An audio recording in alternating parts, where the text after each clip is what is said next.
Hello বন্ধুরা, আজকে তোমাদের কাছে আরও একটা রেসিপি নিয়ে চলে এসেছি। আজকে বানাবো আমি ডালের পরোটা। এখানে বাটিতে আমি 1 বাটি আটা আর 1 বাটি ময়দা নিয়ে নিয়েছি।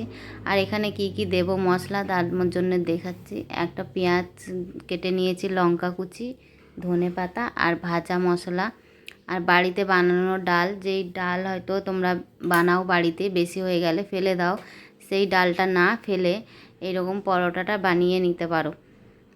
আর এই ভাজা মশলাটায় কি কি আছে, জিরে, ধনে আর মৌরি আর শুকনো লঙ্কা ভেজে গুঁড়ো করা আছে। এবার আমি সব ওর মধ্যে আস্তে আস্তে দিয়ে দিলাম। আমি এখানে নুনটা অল্প দিয়েছি, যাদের ডালেও নুন আছে।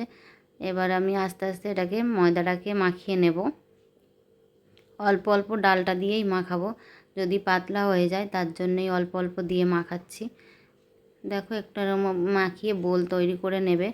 এবার কিছুক্ষণ এটাকে ঢাকা দিয়ে রেখে দেবো। তারপরে দেখো খুলে নিয়েছি আমি।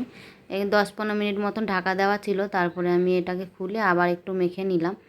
এবার আমি দেখো এরকম রুটি যেরকম করি, পরোটাটা যত বড় সাইজের করবে তোমরা, একটু ময়দার গুঁড়ো দিয়ে বেলে নেবে।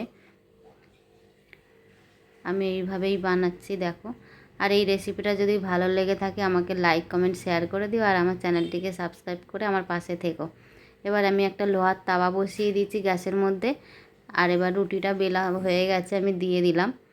তোমাদের কাছে যদি ননস্টিকের তাওয়া থাকে, ননস্টিকের তাওয়ায় বেলতে পারো, ভাজতে পারো।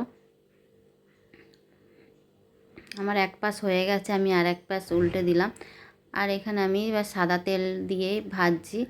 এই সাদা তেলটা পোড়া পোড়া তেল, এটা আমি আগে বেগুনি করেছিলাম, সেই তেলটা পোড়া তেল, তাই এরকম কালার লাগছে, কিন্তু এটা সাদা তেল দিয়ে আমি এটা পরোটাটা ভেজে নিচ্ছি। এক পাশ হয়ে গেছে, আমি আরেক পাশ ভেজে নিচ্ছি। এইভাবে আমি সব পরোটাগুলো ভেজে নেব। আর এই পরোটাটা একদম আচার বা সস দিয়ে বা টক দইয়ের সাথে খেতে খুব ভালো লাগবে।